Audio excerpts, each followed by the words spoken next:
Ugh, allergies right now are killing me. Jeez. Today we're going to talk all about running power on the Apple Watch, so I hope that's why you clicked on this.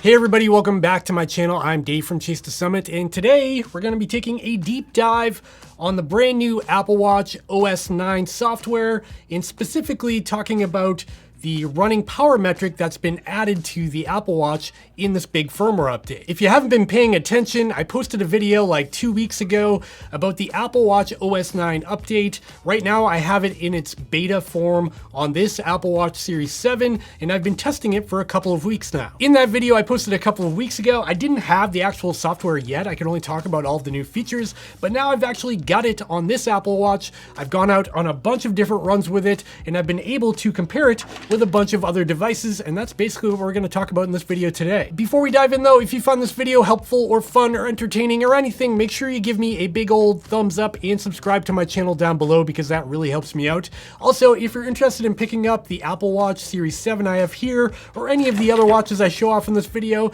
make sure to check out the links in the description down below, because that also helps out my channel. So yeah, use them. So in this video, I'm going to kind of ignore all the other new features and focus in on running power in particular, because that's what I found most exciting about the watchOS 9 update. However, I will say that watchOS 9 as a whole has been really stable for me, even in beta form, and the workout app is just so much better now. There's so many more data fields, it's got a lot more information, and the heart rate zone graph is just really awesome. So overall, I'm really excited for the official release of watchOS 9, because I think it represents a big step forward in terms of being a fitness watch for the Apple Watch. But I digress. Today we're only talking about running power and how the Apple Watch stacks up to the competition. So running power is basically a measurement of how much power your body is actually producing while you're running. So if you're running up a hill, you're going to be producing more energy than if you're running down a hill. Basically with running power, if you're running at a certain pace, at a certain grade, up a hill or down a hill, that will always be the same, where your heart rate can be different depending on your fitness level. And running power is actually measured in watts, kind of like a light bulb.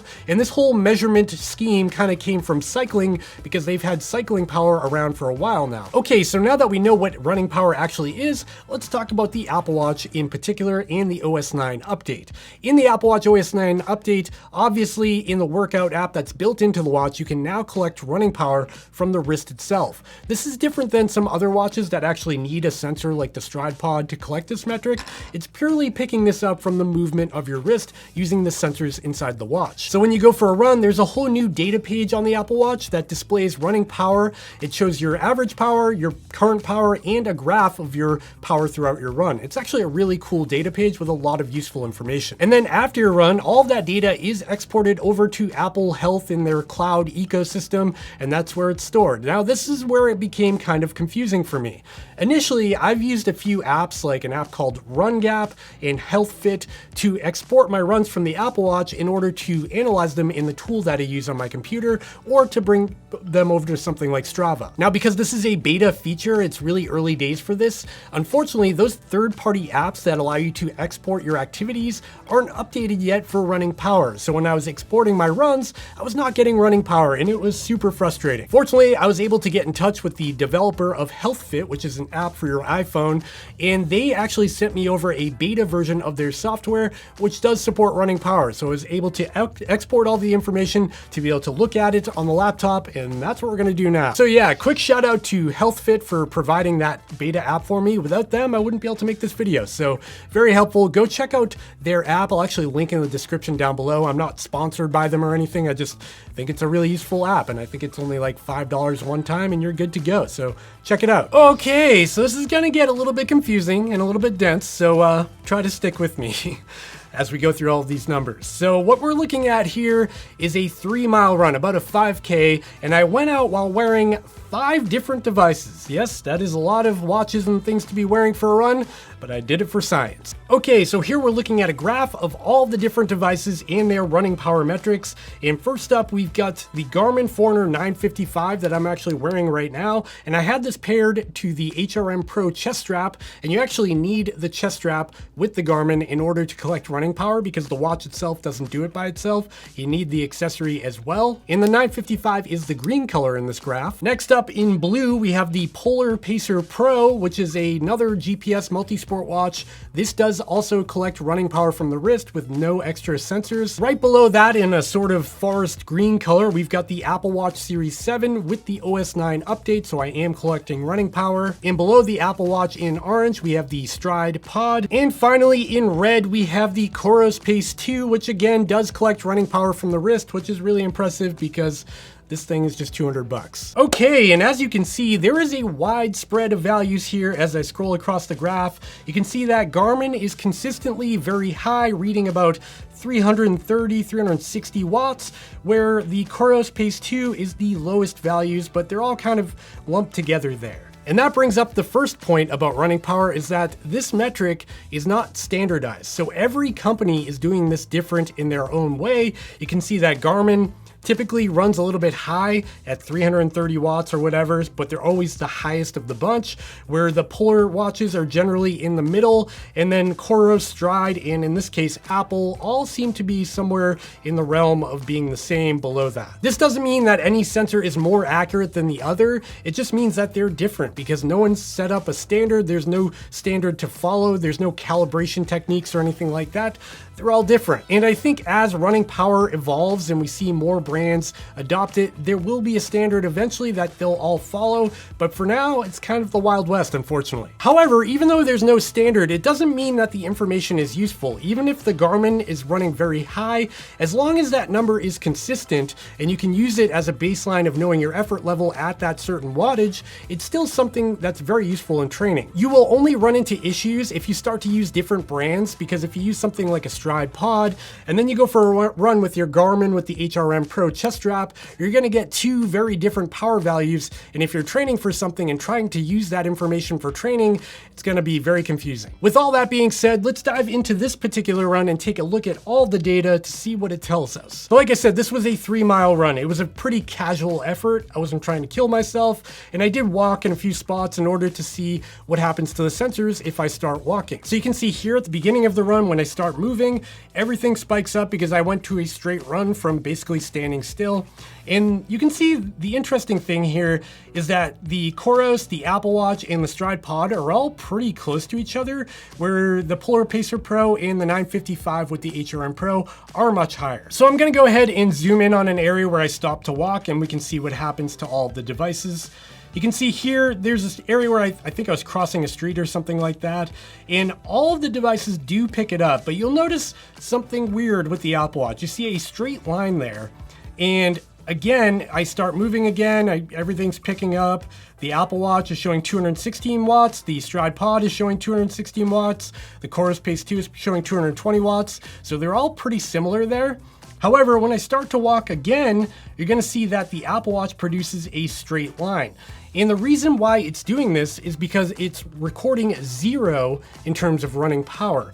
This is kind of a problem for the Apple Watch. So basically the Apple Watch is producing 0 as a wattage when I start to walk, and that's just not accurate because if you look at all these other devices, they're all picking up, 150 watts, 145 watts, 109 watts, but Apple Watch is showing 0.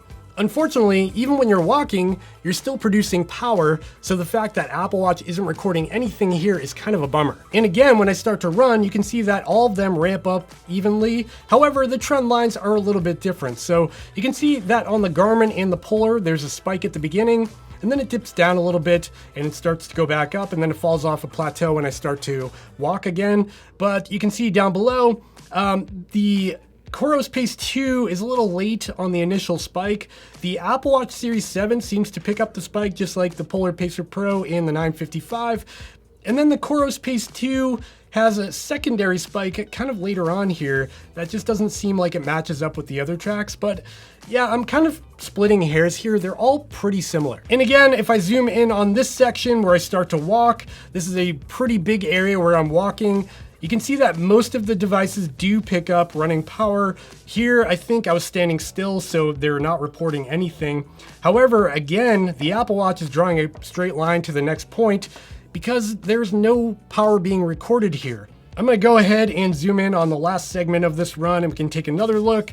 And of course you can see the same thing happening here. There's a section of running where I'm producing power. All of the trend lines look pretty similar. When I start to walk again, there's another straight line, another straight line, another straight line. So Apple Watch just simply doesn't record running power when you're walking. Okay, now that we went through that run, I've got another run up on my screen here, and you can see that I've got the Apple Watch Series 7 with OS 9 in red, the COROS Vertix 2, which is paired to the Stryd Pod in orange, and the COROS Pace 2 using wrist-based power in blue.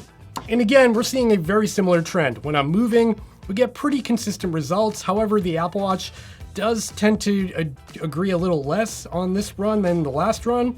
But again, when I'm walking, no data is being recorded on the Apple Watch, while the other devices are picking up some sort of running power. Now I just wanted to zoom way into a section to compare apples to see how close they are. And you can see that the Apple Watch Series 7, the COROS Pace 2, and the Stryd Pod are all actually pretty consistent.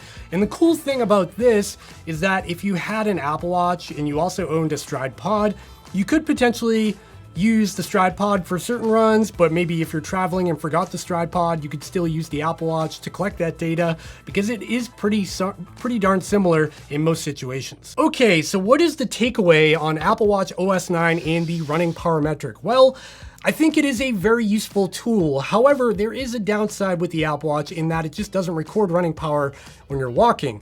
Now, this isn't the worst thing in the world because when you are moving, the running power data did look pretty consistent with the Stryd Pod and the other COROS devices and even with Polar and Garmin. However, when you're not moving, it is recording 0.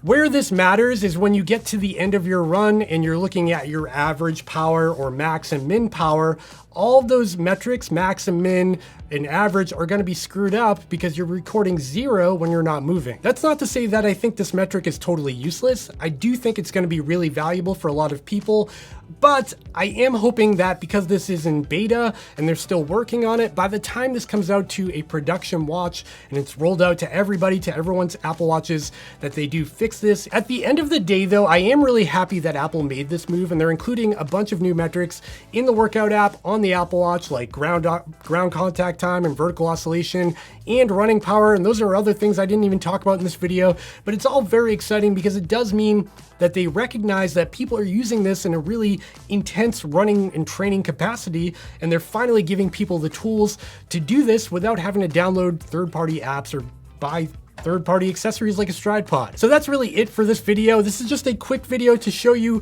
my experience, what I've recorded so far with the Apple Watch using the running power and OS 9, what it looks like, how it compares to my other devices, and hopefully you can draw your own conclusions from this. And now I want to hear from you. Are you interested in running power on the Apple Watch? Have you downloaded the beta? What's your testing look like? Let me know in the comments down below. I'd love to hear from you. And finally, if you did find this video helpful or fun or anything, make sure to give me a big old thumbs up and subscribe to the channel down below. Check out the links in the description down below if you're planning on picking any of these devices up, because that helps out my channel. Oops.